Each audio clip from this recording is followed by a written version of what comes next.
Well, I got some 10-foot rebar, some pretty thick stuff, because I really didn't like the way they engineered that base for the hinge base on a flagpole, where they got those bars that go down there with the hooks. They don't go down into the concrete very far. And I guess they would work really great if you have a really perfect pour, but I'm not going to have a perfect pour. So I'm going to wire these up. I'm going to cut them in half, 5 feet each, so it'll give me 4 or 5 foot sections for each bolt with the hook that goes to the flagpole hinge base, and I'm going to wire the hell out of them to that hinge base, then coat them with zinc based rudder paint for boats so they don't rust, including the wire and all that stuff. So that should hook the hinge base bolts that are about 1.5 feet long or so down another 4 feet at least. So that'll work. That should freaking hold it pretty good, and these are thick, so these won't bend either. So let's keep going here. Well, we got some rebar, cut it in 5 foot lengths, and also it's holding this is some galvanized wire. I just looped it around here a bunch of times, and you think, well, that's pretty chintzy, but to tell you the truth, when the concrete's in there, the concrete is actually going to hold this wire from unraveling, and it's not going to just have to be, it's going to, you know, this is going to be braced up against that. That's going in the ground another 4 feet. The distance of these hooks is ridiculously small. I don't know if this camera focuses ever. No, there you go. They only go into the ground 1 foot. Now, to me, that's ridiculous. The concrete's got to be like 4.5 feet, and they're assuming that you got a perfect pour. So, you know, to me, these hooks are stupid. They should be probably like 3 feet or something practically. So I don't know why the hell they made them like this, but cost. So I'm also going to put 4 guidelines on the flagpole about 8 feet up, which will be behind the privacy fence, so you won't see that. So it'll be secured east to west and north to south, about 8 feet up besides the bottom piece. So it's, but still, I like this because it's a hinge base and it's a 96 pound flagpole, all fiberglass, which means I can pull it down no problem. And I think with this rebar on it, it's gonna be okay. So let me pound this into the ground, and I'm gonna put a little piece of wood under this block here, under here, so there's be a little gap so I can adjust, get at this bolt, you know, when I go ahead and so once I get all the concrete in there, which I'll get the rest of the concrete tomorrow, you know, get it all wet, let it dry, and then I'll be ready for the pole when it comes in. I got the flag, and then it'll be hoisted. Okay, so I had to really pound in, I used that block of wood there and that baby sledgehammer, pound in that rebar, and this thing is actually, it seems solid even without no concrete. So just with the you know, the wire holding it, for crying out loud. But like I said, the wire's not going to unravel with the concrete all around the wire. It would actually have to eventually rust the wire and split it. And what I'm going to do after the concrete all dries, I'm actually going to paint it so it's not going to be easily permeated with water. This will be some months down the line, because, you know, wait till it really dries good. And I put a piece of wood under there. You see that?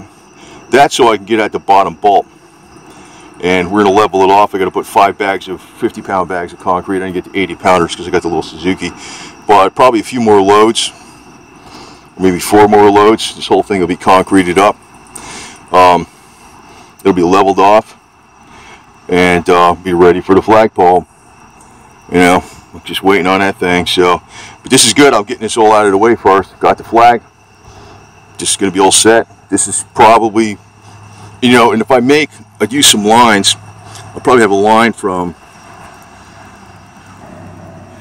that corner post to here, and then that real solid thing, I'll have one from there to, you know, the pole going up about that high, and then we're gonna have one from like that right there to the pole right here, about 10 feet up, and then one from this corner post about 10 feet up. So it'll be stronger than, you know, the 100-mile-an-hour with flag rating. So, or maybe, I don't know, maybe it won't be, but it'll definitely be at least as strong as that. Because with the lines, like I have them on this thing here, you don't see them from the road. You only see them when you're inside the fence, because they're blocked by the fence, you know. But they got flex in them, so it's not like I'm putting a steel cable where that's making a stress point there. It's actually a nice, like a rubber band effect, because it's just polyester cord. It's designed for, you know, being out in the sun and stuff. So that's the same way we're going to do with this flagpole. Not like a steel cable, like again, like just a polyester cord, just so like about 8 feet up or so. About 8 feet up, maybe up to the top of that right there. It's about 8 feet. This way, you know, just add a little extra insurance. This is just an extra insurance too. So let me unload these 5 bags of concrete, see how much that fills in, and we'll get some more tomorrow. Probably tomorrow they'll be all finished up and ready to go, leveled off and everything. That's probably pretty level. It's got, you see the bolts. Bring it up closer. You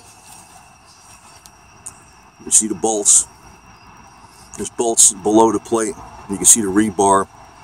That goes way down there. That goes down 5 feet, that rebar. So that's, and you know, even if that wire somehow corroded or broke or some crap or whatever, it's braced up against that.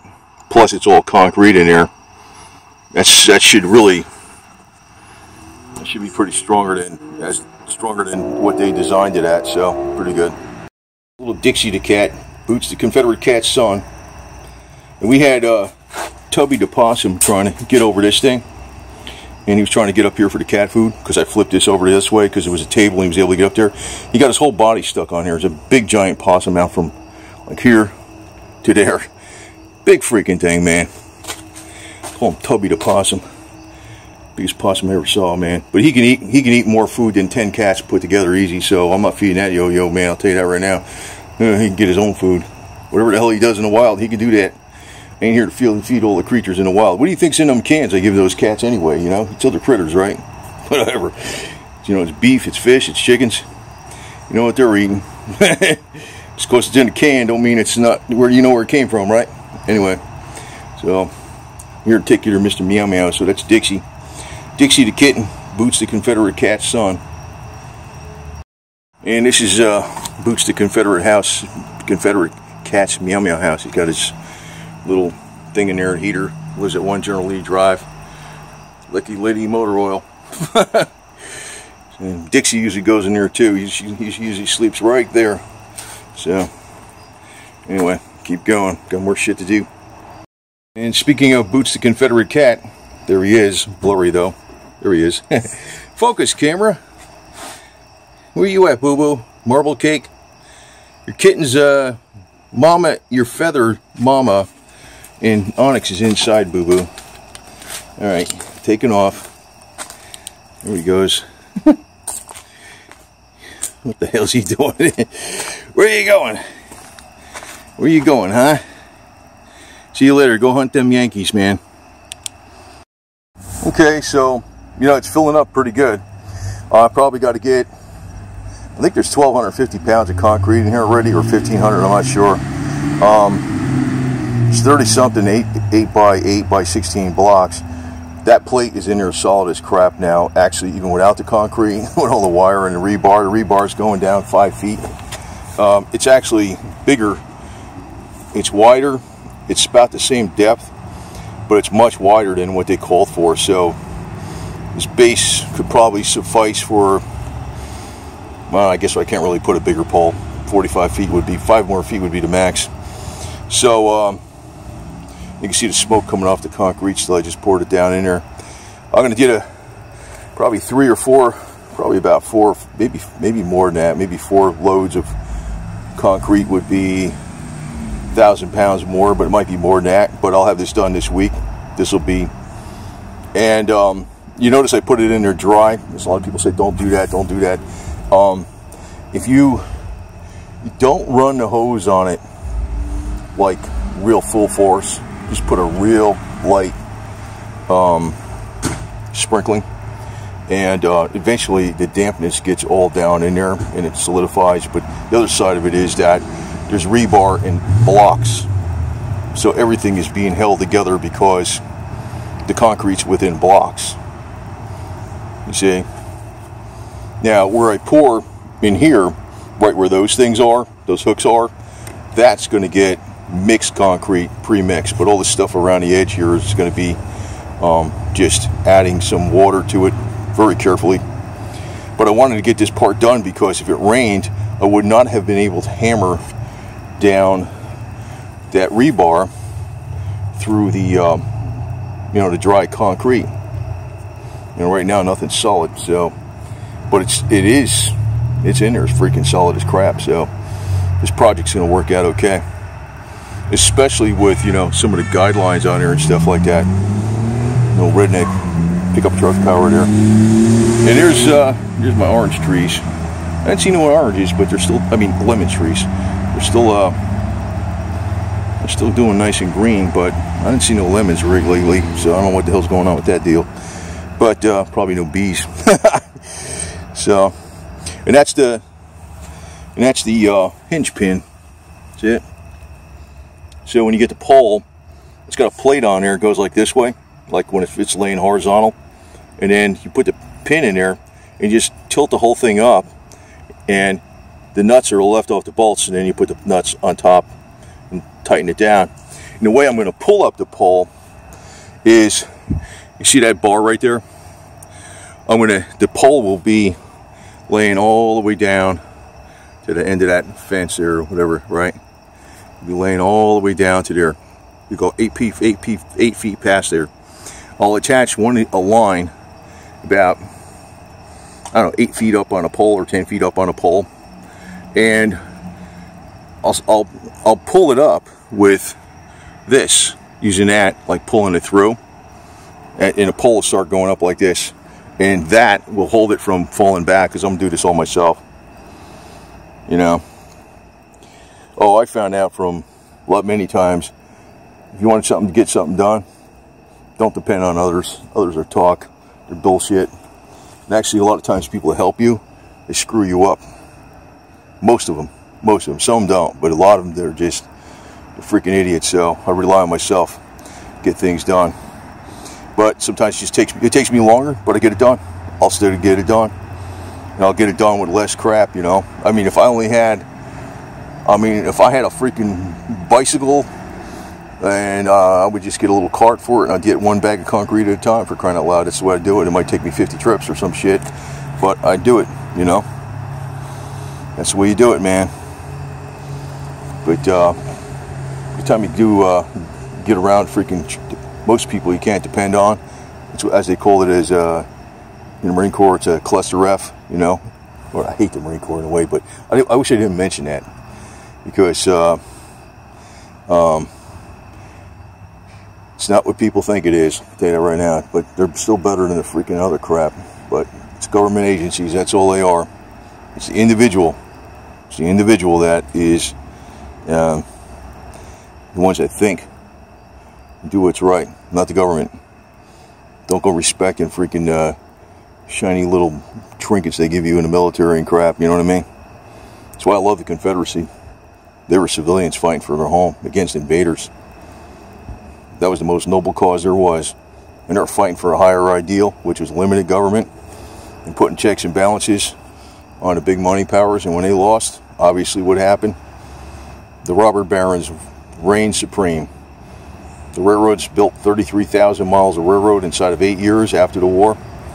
They raped the government full of, they raped all the money out of the freaking government. And, it led to even more excesses and corruption, which led us into World War I, World War II. And basically the United States is an imperialist nation now, ever since, the Confederacy lost. If you look back, even during the American Revolution, 1776, but it was before that. Then they had a Treaty of Paris, and they had, I think it was 1783. Then they had another treaty after that, because the British were trying to impress sailors. And I'm not talking about the War of 1812, but there was another one in the 1790s that was after the Treaty of Paris. Then they had the War of 1812. So very, very, very short period of time. And it was already in the 1840s or 1850s that the Marxists were coming into this country. And they were going into the Lincoln Party of the Republicans. So for a very, very, very short time, we actually had some kind of actual limited government republic here. But that is the testimony of only the Caucasian Europeans. You'll never find this of any other peoples in this world that have brought about the rights of the individual. No other people have ever done that. Only the white Europeans. So it just seems like they're freaking attacking us left and right, but it's only us that have done this. And that's what that flag stands for, the rights of the individual and the limits on government. That government's only here to protect us through laws that limit the government's power against us. And it's there to protect the rights of the individual. But it's not here to grant us rights. Everything the government's involved in today is bullcrap. Pretty much. It's gotten so far away from it. But you know, the tech giants don't want you telling people that crap, you know. So I'm telling you on here on check Tech Giant freaking YouTube. But you know, the reality of it is, that's what the Confederacy stood for. It's not even about heritage. It's about the rights of the individual, limits on government, limits on spending, way to rein in the freaking money powers that use the government. And you know, it's all embodied in the Confederate Constitution. So we're gonna get this other one up. Right now we got this one up here right now, so no breeze, but that will be the Bonnie Blue. Like I said before, the other one's gonna go up another 13 feet higher. It's gonna be a much bigger flag, and I can't wait to get it. Now that I got this pretty much all set, this will be done by the end of this week, and we'll be ready for the flag. But I got a feeling the flag's not coming here until at least after Thanksgiving. Dixie again. I should mention too, the real reason the elite attacked the white Caucasians the most is because the white Caucasians were the ones that brought up this concept of the rights of the individual. The real elite want to just own everybody. They only give a crap about money and controlling people. Everything else they tell you, it's BS. They're playing games with everybody. I can see right through them, but I think a lot of people can't see through them. That's the problem. So, you know, but you know, I can tell you one thing. You know, I know a lot of people who disagree with me on this YouTube, but I think the real beacon of light of freedom in this whole world is the Jews, and that is the true Jews. I'm going to tell you this: there are no left-wing Jewish people. If somebody's a left-wing, you know, call it like, you know, like I don't know, Chucky Schumer or some crap like that. That's not a Jew.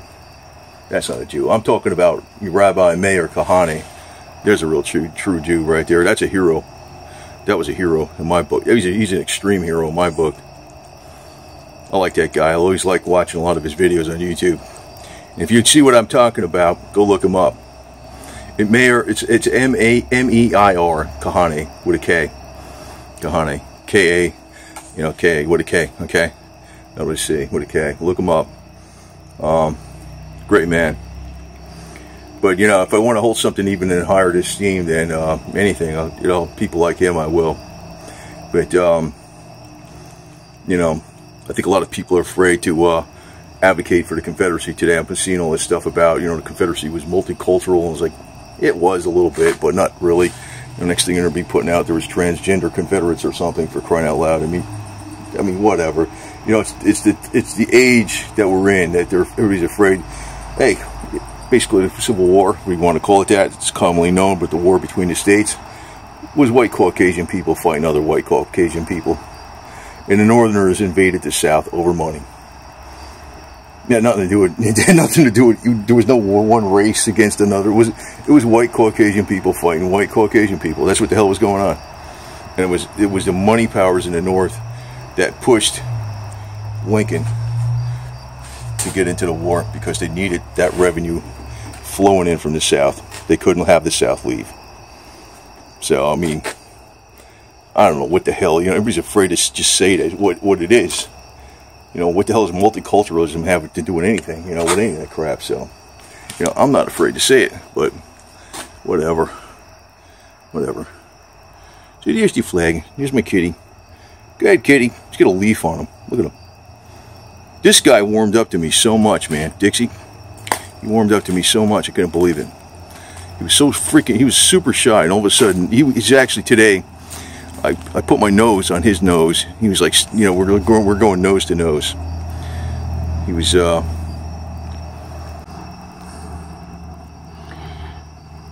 freaking comfortable with me.